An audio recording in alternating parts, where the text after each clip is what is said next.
Okay, so let's make some painted paper. We're going to need gesso, a palette knife, some stencils, a water bottle, your watercolors, and we're going to grab a little container to put our gesso in, and then you're going to need newspaper. You can probably use this with another paper, but I really love the text and the images underneath. So you're going to grab your gesso. You could also use modeling paste too, and you're going to scoop it out and then apply your stencils and just push it over the stencils. You want kind of a thin layer, so just kind of keep going over it.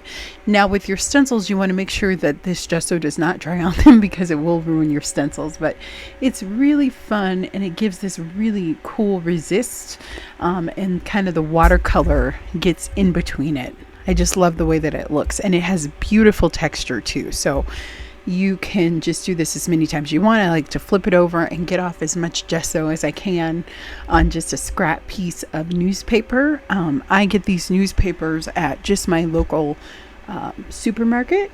And please don't forget to like and subscribe and hit those notification bells too so you know when I upload.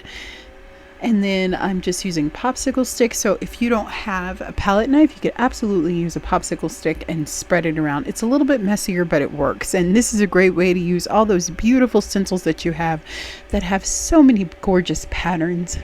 And I just love this technique with gesso and watercolor. And you're going to let this dry completely, and then you'll come in with the color.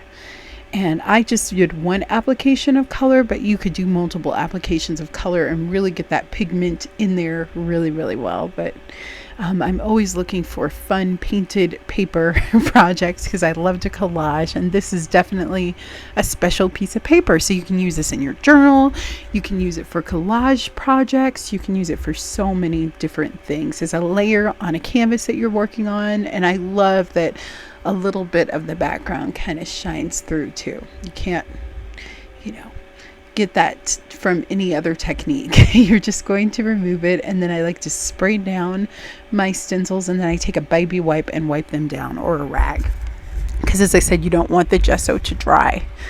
And you can wipe it. I like to wipe it underneath like a scrap paper, just to get whatever textures on there, and you get a little bit of pattern on some of those other pages too with the gesso. So really easy, fun technique. It takes a couple hours for it to dry completely, and then you're just going to grab your watercolors and you'll warm them up and you are ready to go.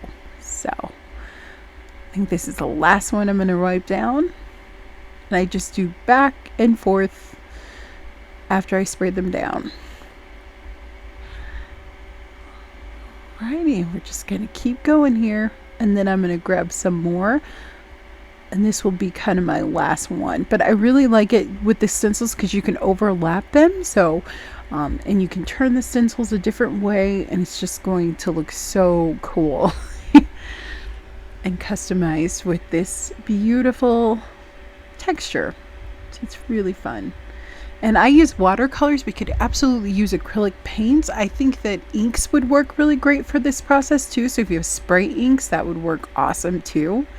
But the gesso just creates this really cool resist that I love. So just fill up those pages with lots and lots of texture.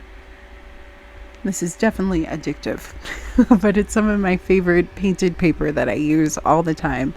And we all probably have a ton of stencil. If you don't have stencils, you could absolutely cut your own, or you could even just scrape some of the gesso on the sheet and then go in with like the back of your paintbrush or a skewer and just create like circles and marks, and that would work out great too. So really fun, super simple, but the main thing is to let this dry. And these are kind of cheaper stencils that I'm using, so you'll see that some of the parts fold up a little bit, and that's just because they're made from really thin plastic, and they're just kind of my play around stencils. I like them, but I won't be upset if they get ruined or anything. So I'm just going to take a baby wipe, and this is going to be kind of the last little wipe that I give off, and then I'm going to let it dry and go in with the watercolors. So super fun, but it creates really cool texture too when you wipe it off on another piece of paper. So now I'm going to warm up those watercolors. I will put links to my favorites in case you're looking for an affordable watercolor set that has really nice colors. And I just pick whatever colors speak to me. You are going to be able to see a little bit of the text in the background, but I just love the resist that it creates. I'm going to use cool colors for this mostly, but you could do warm colors. You'll see I'm going to do a bunch of different ones, or I do warm and cool and a combination of both. And you just kind of keep going over it, and you want that pigment or that watercolor to kind of go through so it resists the gesso, which creates this really cool effect. I just love it.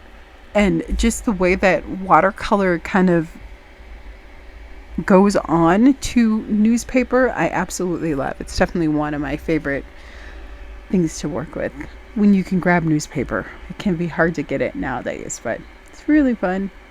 And you'll just layer it up, unless you have a subscription. I don't have a subscription. I just get whatever I can find at the grocery store for free, but it works out. And I read the articles and then I reuse it. I recycle it.